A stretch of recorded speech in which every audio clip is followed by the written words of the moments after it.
This is a very hard question, and I don't think we have an answer for it yet. The president himself has an army or a military background, and the army has to work out a deal. Now, this is a time for striking deals, many deals, domestically, regionally, and internationally. We really don't know what kind of deal we will have, but the army now has interfered, and I don't think the army will present itself as an introduction stage to a new dictatorship. That would be, destructive. I think the army is thinking of itself along the Turkish, the Turkish model, that as a guardian of an entire new political, process that has to appear in Egypt in the coming few weeks or months.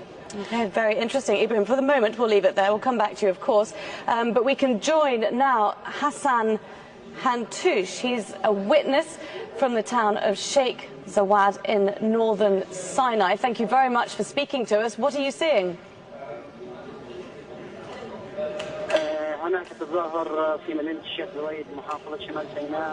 City of Sheikh Zawad in the north of Sinai Peninsula province.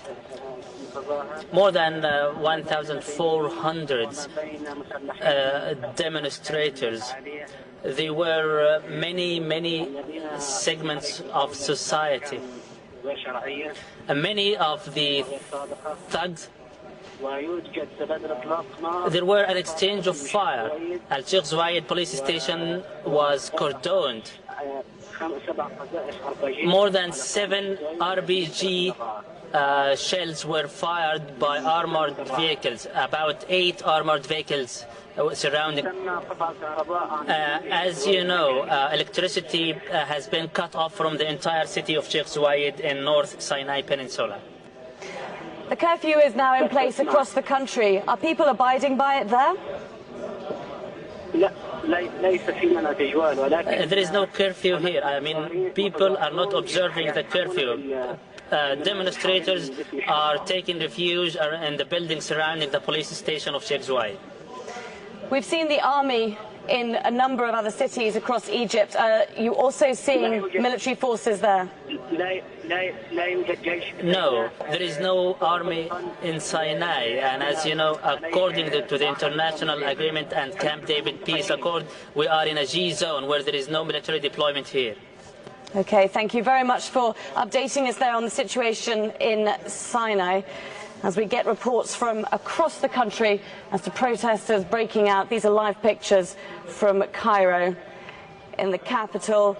And just a little earlier, we heard from US Secretary of State Hillary Clinton. Now, she is urging both sides to refrain from the violence that we saw happening at this very spot just a few hours earlier, October the 6th bridge there in the main part of downtown Cairo, a major thoroughfare. We saw protesters clashing with police, tear gas, stun grenades, vehicles on fire. Now the protesters appear to have moved on from this area. Downtown Cairo, supposed to be under curfew from at least 2.5 hours ago. People across the country defying that curfew. Now, earlier, Hillary Clinton, US Secretary of State, made a statement that said much about the delicate balancing act that Washington is having to play in this long-standing support of the Egyptian government. And Nick Spicer has this report. Barack Obama is stuck between a rock and a hard place. On the one hand, the embattled Egyptian president. On the other, people power on the streets of a critical U.S. ally. Walking a fine line between democratic rhetoric and realpolitik, President Obama on Thursday refused to take sides. President Mubarak has been very helpful on a range of tough issues in the Middle East. But I've always said to him that making sure that they are moving forward on a reform, political reform, economic reform, is absolutely critical to the long-term well-being of Egypt.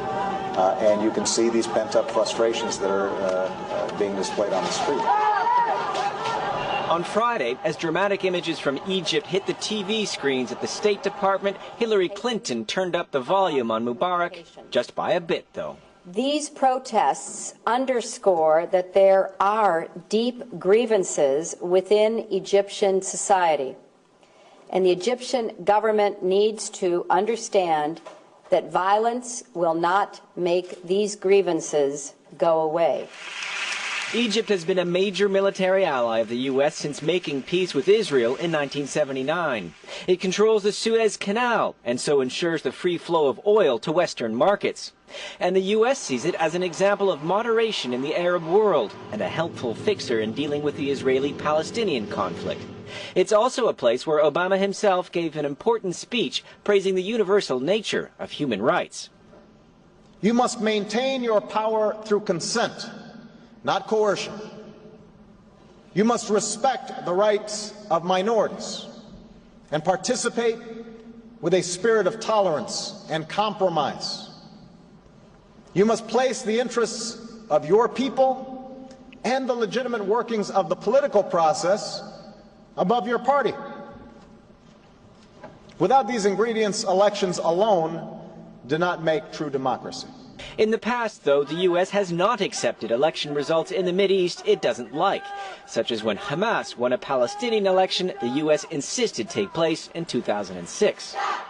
With the Muslim Brotherhood perhaps the only major political force in Egypt, decisions in Washington may become harder and harder to make. Nick Spicer, Al Jazeera, Washington. Well, we're going to bring you a bit more analysis on the U.S. reaction in just a moment. But first, just to recap these latest pictures that we're getting from Cairo. The presidential armed guard units through the streets headed towards the national television station. That's, of course, a state-run television station. A bit of a confusing picture there in Cairo because we're seeing protests cheering this presidential guard, happy that these troops are arriving.